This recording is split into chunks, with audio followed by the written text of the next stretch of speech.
الإشارات والتنبيهات الذي شرحها أبو علي الطوسي إمام أبو سينا، بحثا منطقي وبحثا مغالطات يعني كو مجادلة جيب هدول غلط قرصة بكن كي وحط ظاهرنا هذا أبي بيشي بقره هذا خذ هذا ماله.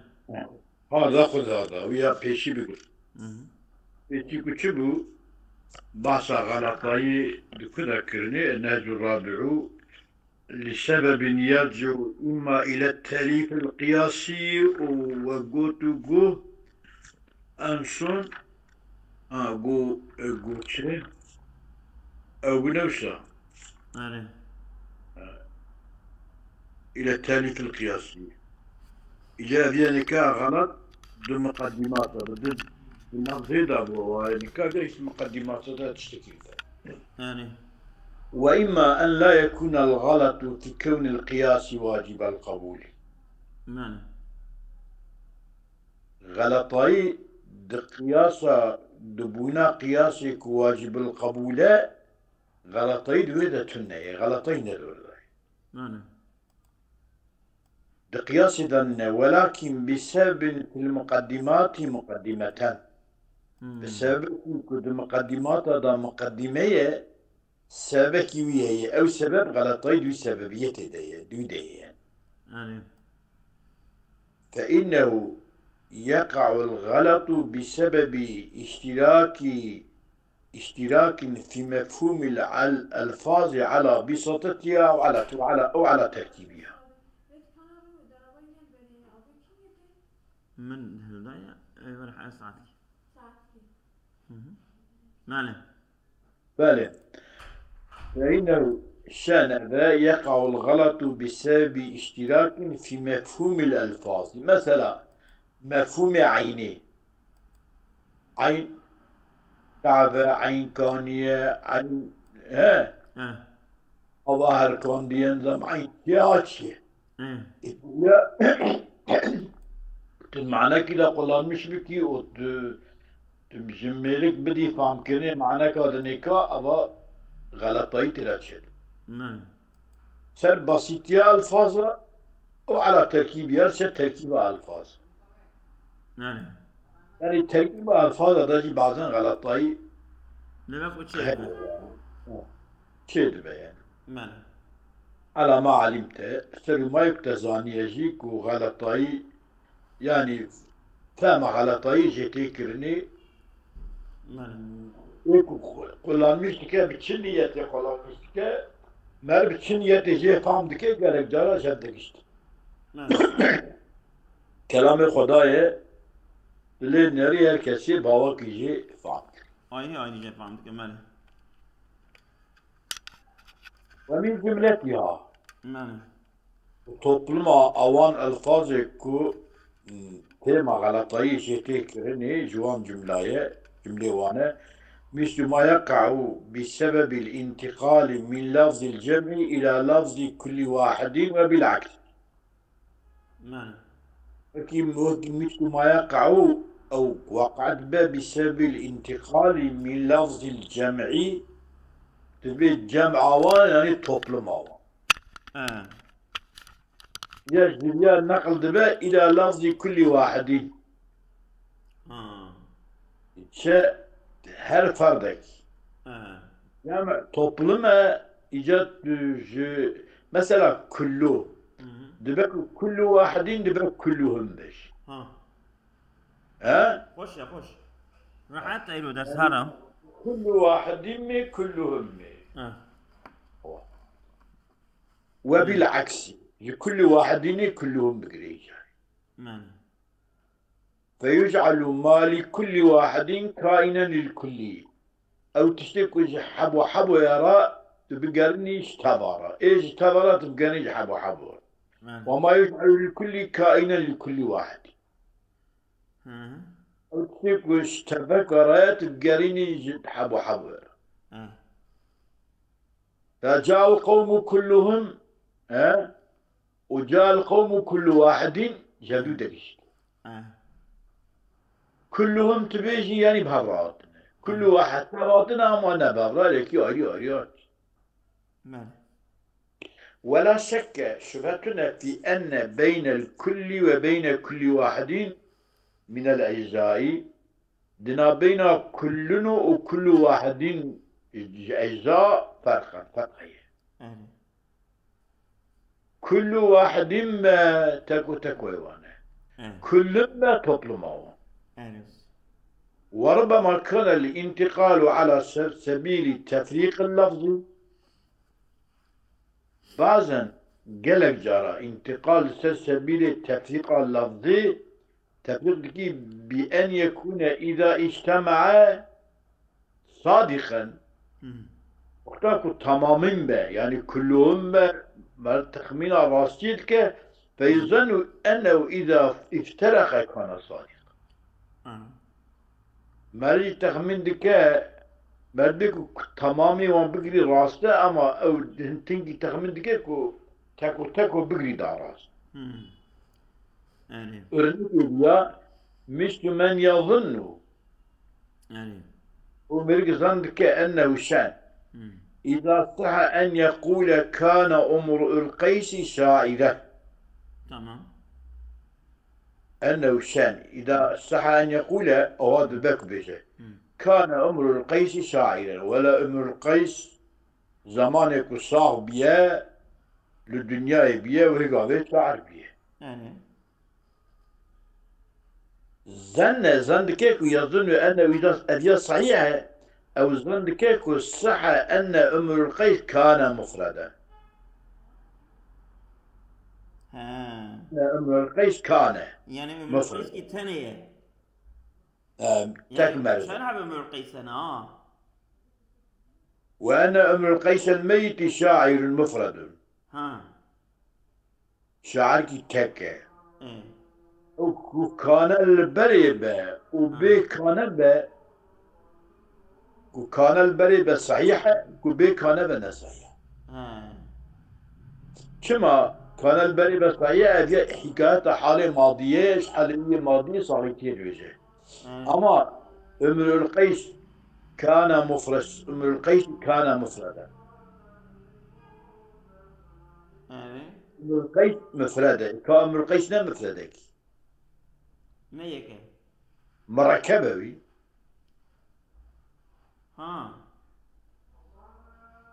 وأن امرؤ القيس الميت شاعر مفرد امرؤ القيس المري شاعرك مفردة تك شاعرك شاعر مفرد شاعرك تك امرؤ ملكي مريد دبا شاعرك ملكي مريد شاعر سوى شاعر تكبه يعني كان المسألة صعيبة تجوانا جبتي صعيبة يعني أنا مريد كذا أنا شاعر ملك مريا ملك ملكياوي تكارين ملكي مريد تكه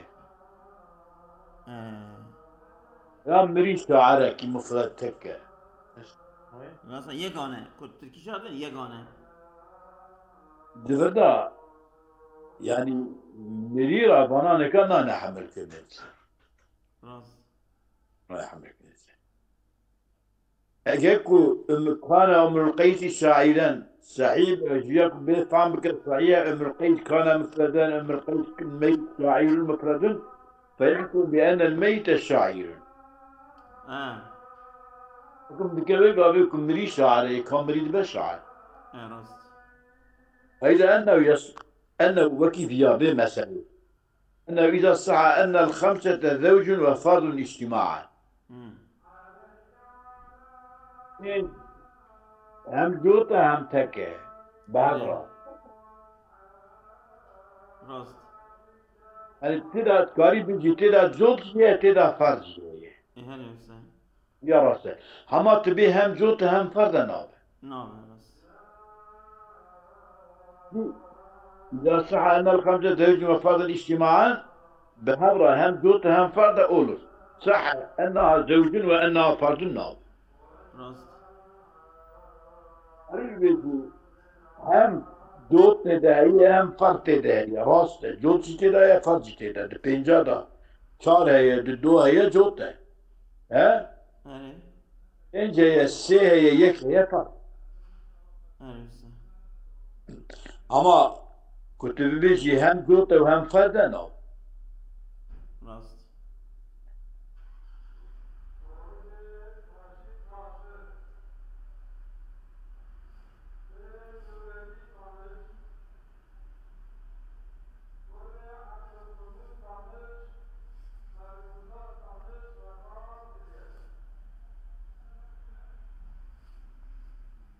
بله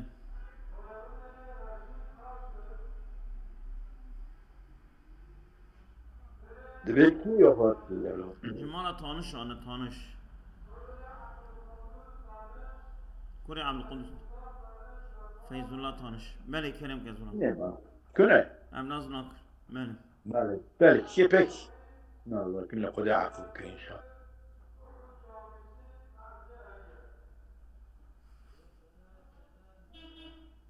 دعا أن زوج وأنها فرد وربما كان الانتقال على العكس على العكس من هذا آره انتقال إذا مر تشتكي فهمتك مر تسوي فهمتك آره يعني أنت قريب بيجي بينج هم جوت وهم فرد تدبينا جوت جي فرد أما هم جوت هم فرد نابه نعم راست مثلا أم القيس شاعر بيا شاعر کی تک بيا دبري دات قريب بيجي أما بيت شاعر کی تك نابه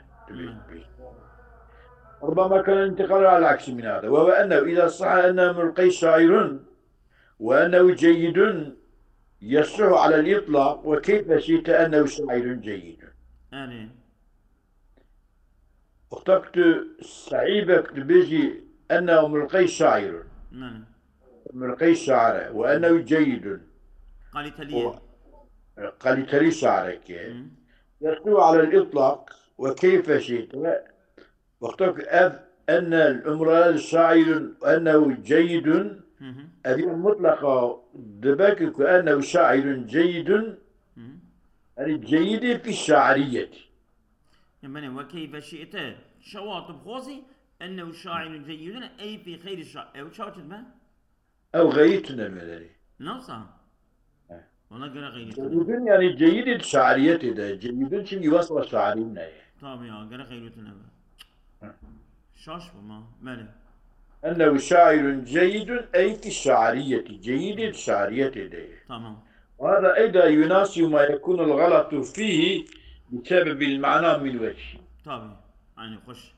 يجي ما يكون الغلط فيه بسبب المعنى جهة المعنى دوجه كده أوجه غلطيته ده هي نعم أو غلطيته لكنه بشكة من اللفظ باشتراك لفظي اللفظي مشترك نابينا هيك معنى فرق ده بله لفظي مشتركة يعني مثلا كتبي شاعرون كتبي شاعرون يقولي حياته ويدا بس وصمم صورن تنيه شاعرك جيد بيا صورن تنيه أما يقولي إيرو تبيجي تشكي تنيه غلطية هذه مغالطات مناسبة لللفظ أنا غلطي مناسبة جوي لفظنا مناسبة لللفظ ويل غوري لفظية غوري لفظية نعم يبدأ أقول لما فرغ من بيان القسم الأول وهو أن يكون سبب الغلط راجع إلى التأليف أبي أول غلطي راجع بمرتبة وبالتأليف قضية باو تدقو كل إنسان بشر كل بشر ناطق إيه أحد كل إنسان ناطق إيه بيان نبو قضية شو بشر وإنسان يكن قال جابدو أيرين كنت قضية كتشكي قضية اما لفظي وي فرقي معناه جيتي جبرك دباك ورق قصد يعني هردو أي معناه لنا يفكرني بشر وإنسان يكن جبو يكيتيان إندي أبياني كاد أواوي ده يعني ده سيدا ممتني خوش فهم كده يعني يا في لفظ في شرحته بخوني جد بنا خوني جد حتى خوش لي هرا ايه خوش لي هرا راجع إلى تاليفي راجع با غلطات تاليفي بو إني ختمه بقولي ختمه غلطية تاليفك بقول نخو هذا هذا أي شيء أي هذا قسم يعني هذا خبري جبت لك محذوف جبت لك خبري محذوفك وقسمنا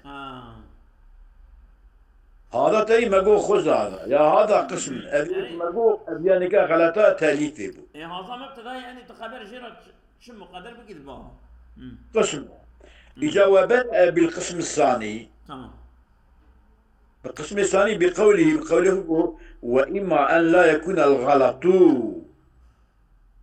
وإما أن لا يكون الغلط في كون القياس قياسا واجب القبول قياسنا غلطين القياس ده ولكن بسبب في المقدمات مقدمتان غلطين بسبب مقدمة دود داعي الفاظ داعي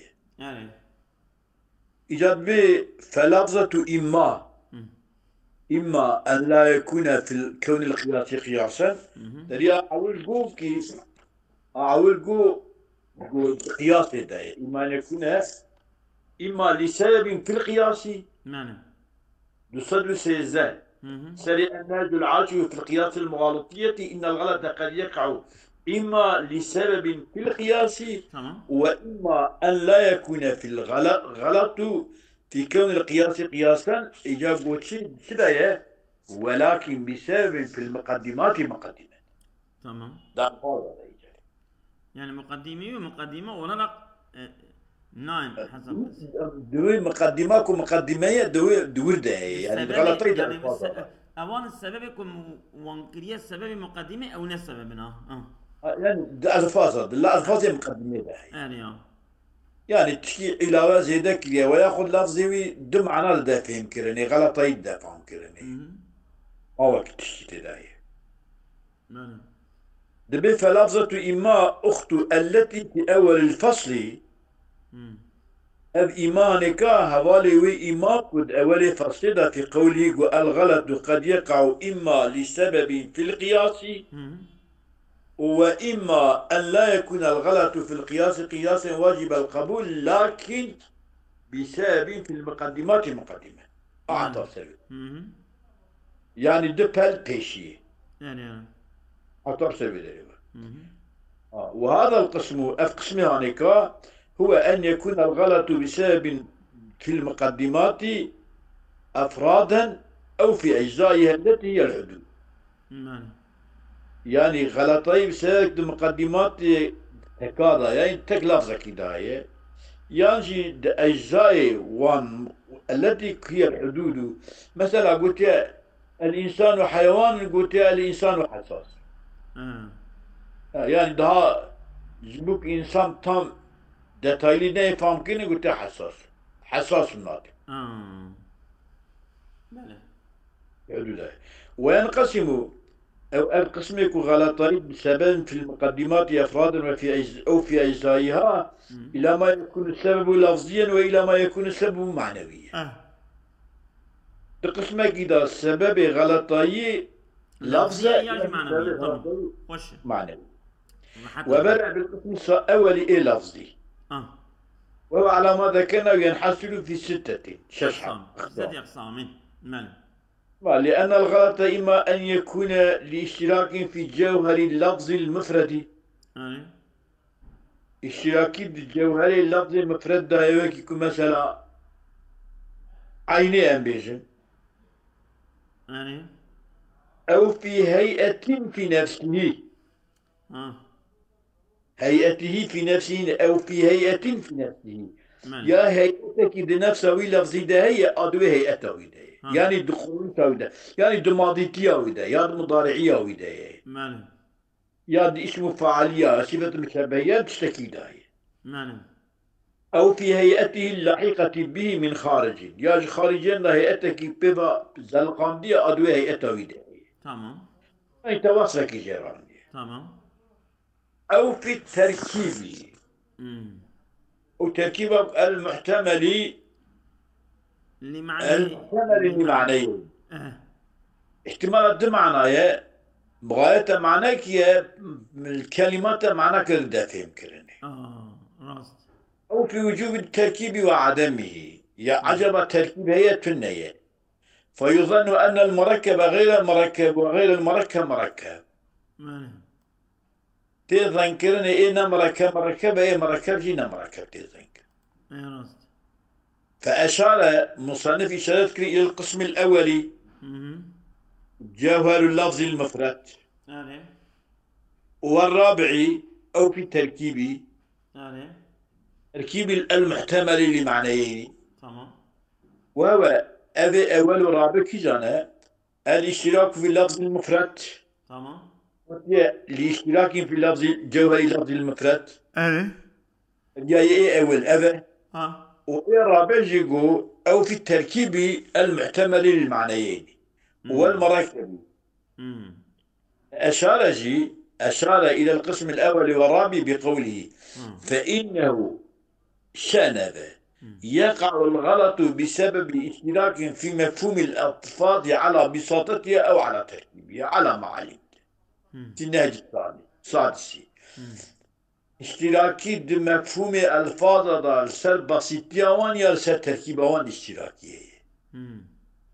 مثلا دبي أمر القيس دبكيكو أو أمر القيس مشهورة بالشعرية بدبكي يكي نافذ يكي ديجي أمر القيس بتشلاني كي جات بيجا قرزا كي جات.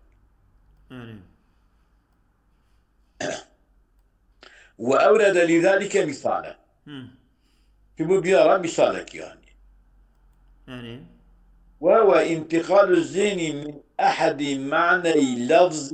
معني لفظ كل حالتي الإطلاق على الجميع وكل واحد إلى الآخر. انتقال الذهن يكهد معنى كل حالتك مطلقة كل بذكر كلمة لإجا إطلاقه على الجميع وكل واحد إطلاقه على الجميع ولسر كل واحد جريا إطلاقه لسريكي إجا انتقال بابا إلى الآخر هربال كده يعني غلاو الجميع هربال كل واحد يا كل واحد هربال الجميع. وهو قول المصنف قلت ومن جملتها الجملة واناية ومن جملتها ومن جملتها مفهوم الألفاظ على بساطتها وعلى تركيبها على ما علمت. ومن جملتها الجملة أوان ألفاظ تركيبها واندا غلطي شيء بقى الجملة وانا وأولى لذلك مثال وهو انتقال الذهن من أحد معنى أو قوتش. وأشار إلى ذلك ومن جملتها مثل ما يقع بسبب الانتقال إلى قوله بالقول المصنف ولا شك في أن بين الكل وبين كل واحد من الأجزاء فرق. بيشير قويا ولا شك في أن بين كل وبين كل واحد من الأجزاء فرق. إشهاد أبيا انتقال الذهن من أحد معنى لفظ كل حالته يطلق على الجميع وكل واحد يكي هربال يكي وإشهاد بالبيابا قلتنا مستنفي ولا شك قلت في أن بين الكل وبين كل واحد من الأجزاء فرقا أبيا إشهاد بالبيابا. وهذا المثال هو الاشتراك في اللفظ المفرد. مثال اشتراك اللفظ المفرد وإنما خصه بالإرادة السماوية لأنه موضع يلتبس على بعض أهل النظر بعضك أهل النظر ابتدى التباس شدة وسنحتاج إليه في النمط الخامس. النمط الخامس أمشي احتياجها ما بالما وشيء بقى.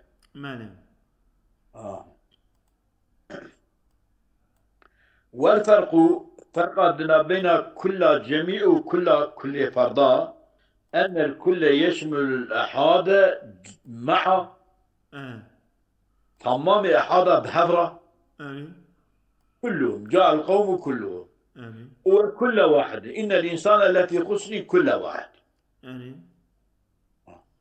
يأخذ الواحدة فالواحدة على سبيل البدل يكفي سبيل البدل بشرطين بدو شرطين يكفي أحدهما أن لا يكون مع المأخوذ غيره. يعني يكون كل واحد تكو بيجيا تكو بقرا بيرا هوالي تنبه. وثاني أن لا يبقى واحد غير مأخوذ، جوي جنسي يكي كنات بقرتين قرا تنبه. راست تبقى بكمل أبكر. وأشار بقوله قلنا خويا مسلم قلت وربما كان الانتقال على سبيل تفريق اللفظ. وربما كان الانتقال على سبيل تفريق اللفظ. أوجي وربما كان الانتقال على سبيل تفريق اللفظ بأن يكون إذا اجتمع صادقا فيظن أنه إذا افترق كان صادقا. مش من يظن أنه إذا صار يقول أمر القيس شاعرا أو كي مثال بمعنى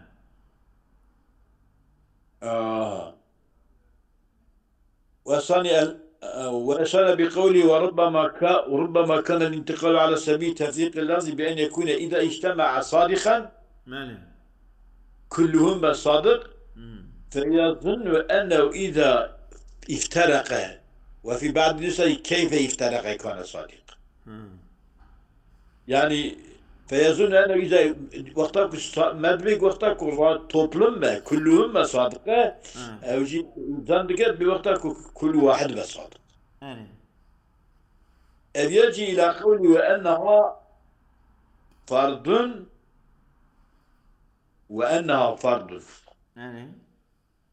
وربما في شيء مثلا أنه إذا افترق كانت مثل من يظن أنه إذا صح أن يقول كان أمر القيس شاعرا صح أن أمر القيس كان مفردا وأن أمر القيس الميت شاعر مفرد فيحكم بأن الميت شاعر وأي أوكي بمثالانك. وأشار إلى قوله وفي بعض فيظن أنه وأشار إلى قوله وأشار بقوله وربما كان الانتقال على سبيل التفريق ده إشارة إلى قوله وأنها فرد. أنها فرد.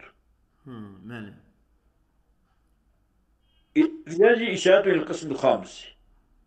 القسم الخامس كي جابوا أو في وجود التركيب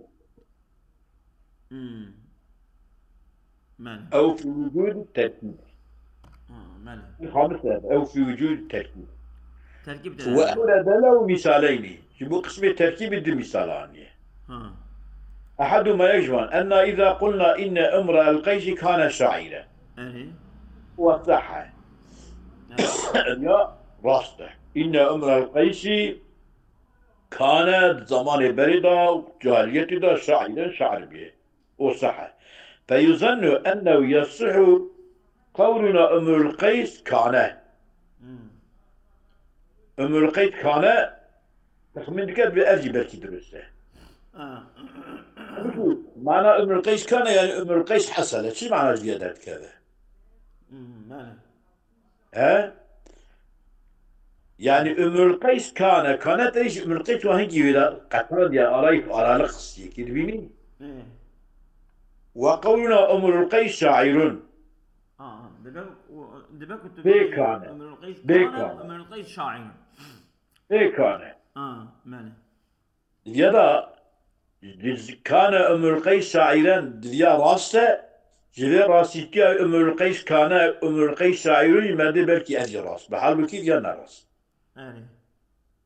وذلك شما نراسته لأن المحمول في الأول قول ما إن امرؤ القيس كان شاعرا امرؤ القيس اسمي إني كان شاعرا جملة ولا خبري إني محمول في الأول هو قولنا كان شاعرا على سبيل الاجتماع يعني كان شاعرا سرهبا فيظن أنه يصح حمل كل واحد من لفظة كان وشاعرا عليه على سبيل الانفراد. كتبي إن امرؤ القيس كان شاعرا تصديق بالك يعني تبي إن امرؤ القيس كان إن امرؤ القيس شاعرا تبي بالك أزيدرس بحال بكي نعم وكان شاعرا بدبه أما هذه شبدو بقتي إن أمر القيس شاعر إن أمر القيس كان أفيانا نعم. نابه شما نابه مم. وإنما يصح الأول كما أول صحيح إذن كان صحيحة لأن اللفظة كان فيها ناقصة إيه راسته. ناقصة وهي كان جزء المحمول إيه. جزء خبرية خبر كانت فعيلا تبع إيه. لا خبره كانت تنين خبره راسته. والمجموع قضية ضالة على كونه في الزمان الماضي شاعرا إيه. قضية وزيد إن أمر القيس كان شاعرا هذه بالزمان الماضي ده شاعر به إيه. هي تصورن تكفنا إيه. ولا يصح الثاني إيه. نسعي. أمر القيس كان آه. أمر القيس كان نصيحة كما إيه. لأن إفراد لفظة كان يدل على أن أخذت تامة لما كانت بدا تامة إيه. كانت تامة بمعنى حصلية إيه. صدق. وهي المحمول نفسه ويقضي كان بخو خبره إيه. فكأنه يقول بدا حصل أمر القيس إن أمر القيس كان شاعرا آريا وإن أمر القيس كان يعني حصل أمر القيس تشتكي بدون يفعل ولا يصح الصالح الصالح شبه أمر القيس شاعر ما يشخن هذا كما لأن لفظة كان يدل على أنها أخذت رابطة أف كان رابطة لا دلالة لا إلا على الارتباط المحض sadece irtibatı bir açık. Yani irtibatla şairine bir ömür kayıt var çekiliyor. Vel mahmul huve şairu. Haber şairu. Yani kana irtibatı gibi. وحينئذ الفرق بين كان شاعرا بين قولنا كان شاعرا بله وشاعر على هذا التقدير سبي تقديره فرقه يعني هو شاعر تبيجي أو شاعر يعني عندما أنا شاعر بيضرب يكون كان شاعرا زمان ماضي شاعر بيراس ويلزم منه واختار لا تمتزج فرقين حبل الشعر على أمر القيس الذي أليس بموجود الآن أنا شاعر كان شاعرا بري شاعر بيه يا مكتب أمر القيس شاعر دي ما أنا شاعر يا أنا شاعر أنا شاعر نوسه نوسه لأن الميت لا يوجد أصلا ميت فضلا عن يكون شاعرا ممكن يتوى شاعر به ما قلت مثال أول ما قول أمر القيس كان شاعرا يعني أمر القيس كان شاعرا تبع أمر القيس شاعر ويا أمر القيس كان نابه أمر القيس كان أمر القيس شاعر نابه تفهم كرني يا أبو مال فرق الشام أبيش درس أيلو الشام والمثال الثاني ثلاثين لما يقول الخمسة زوج وفرد هذه يعني اجتماع هدية وإفرادها تكو يعني كل أفرادها ويأخذ كله والصحة هذه صحيحة بينهم دوتهم تكة راسته çünkü dört de çamraya duaya tek dedaya bejeye se'ye yekeye. فيظن أنه يسوع قولنا الخمسة زوج والخمسة فرد. çünkü الخمسة زوج وفرد هدي هذه برهبدو. يعني أبا هدي بهبرة من دبه. أما تبي الخمسة زوج تنين نابه. نعم. أبي. الخمسة فرد دبا أما الخمسة زوج الخمسة فرد نعم. يجي على قياس أن إذا قلنا العسل حلون وأصفر يعني هنكي خبر بهبرة جمع دبن دبا هنكي خبر بهبرة جمع ناب الناب الرمان حلو حامض دبا يعني مزلة أما الرمان تبيجي شيرين وتعلم شيرين وتعلم شو شيرين وتعلم هذا الرمان العسل حلو وأصر شنقر شيرينة ولا زرعي راسه أو دبا. يا دبا هذا بهذا جمع دبن والصحة نعم. فيصير قولنا العسل حلو العسل أصفر تزرعتنا يعني. ما قريب يجي الخمسة زوج الخمسة فرد قريب يبيجي نعم. الخمسة زوج وفرد قريب بيجي أما الخمسة زوج الخمسة فرد قريب راس. يعني هنك بهفرة صحيحا هنك شي كنت تجهف بقتني صحيحا أنت جرب قتل صحيح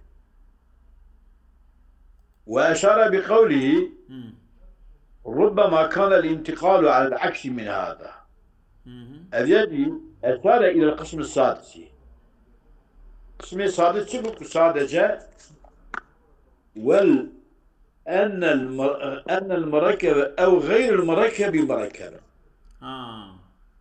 أي شهادة باليطة يعني. غير المركب تبيني مركب حساب أو جنوب. تخمينة هيك تبيني الخمسة زوج وفرد دباء اليانا مركب أما تبين زوج أو الخمسة زوج الخمسة فرد نار نعم. تيك مركب نار يعني تو مركباتك فرد فرداتك مركب يعني تو مركباتك مفرد مفرداتك مركب هر دوجي معنى خراب. نعم. أنا قرأت معنى. ويمثل بأن يظن أنه إذا قلنا إنه امرؤ القيس شاعر جيد ويمثل بأن يظن هو مثال أنه إذا قلنا إنه امرؤ القيس شاعر جيد وصح امرؤ القيس شاعر جيد وبيد صعيبة يعني. على تقدير كون ما وصين متباينين شاعر جيد جمع غالبا أذيا صحة شاعر جيد وصح على تقدير وصين متباينين الصحة أيضا على تقدير كونه مع وصل واحدا صحبة شا تقديرك هدو يكبن وتهدو أري حسابك دبان نابه شمدي تلبي شاعر جيد جيد وصل شعريتنا يعني. أما كتبي امرؤ القيس شاعر امرؤ القيس جيد مطلقات به وصلنا بقى. هم شاعر هم جيد حالي شاعر جيد دمش جيد شعري ده صفته نفس صفته هر دو يعني صفته هذا أري هيك تجي خبر كي ناب يعني كنت شاعر خبر كي جيد خبر كي بنا يعني. يقول قبل جيد الشعرين من هذا مطلق معنى. وسعى على تقدير كونه وصين متباينين سعى أيضا على تقدير كونهما معا وصلا واحدا كهدو يك وصل كبنجي دبا يعني وحال بكلنا وصل أو كي بوصل أو جيد وصل شعرية بنا هذا هم شعر وهم جيدة جيدة مطلق نابه وقتك الشعر وصل جيد وصل شعرية ثم قال مسلم أوابه هذا أيضا يناسب ما يكون الغلط فيه بسبب المعنى من وجهين بالطرف أبيانك غلطيش طرف معنى وذلك الوجه طرف معنى شيء إغفال التوابع الحمل الذي يجيء الذكر في الأغلاط المعنوية كنت أبو امرؤ القيس شاعر جيد جيد كنت تيجي وصل شاعرني وصل شاعر ما وتجي فهم بك شاعر آري جيد آري أبي غلط غلطي جود ريدا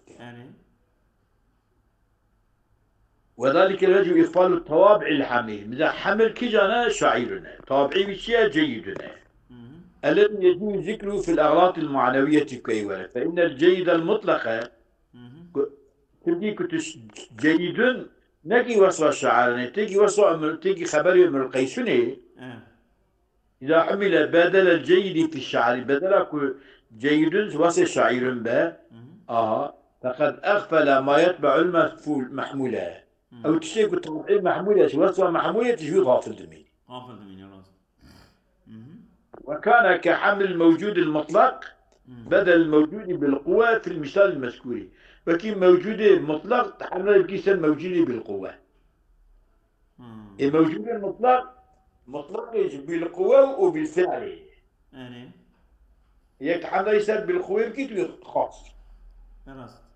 أبنك جيد شاعر بقى شاعر جيد بقى آيرية وجيدة مطلقا ولا شوا ده صفجة جيد كتب شاعر جيد كوصى جيد وصى شاعر بآيرية مقيدة وكتب كي وصى ابن القيسي خبر ابن القيسي ويقول بقى مطلق يعني جيد يوي عندي أخلاقي وي أو كي تبقى لتلي شرمن صار شعري التنين يعني. مالي.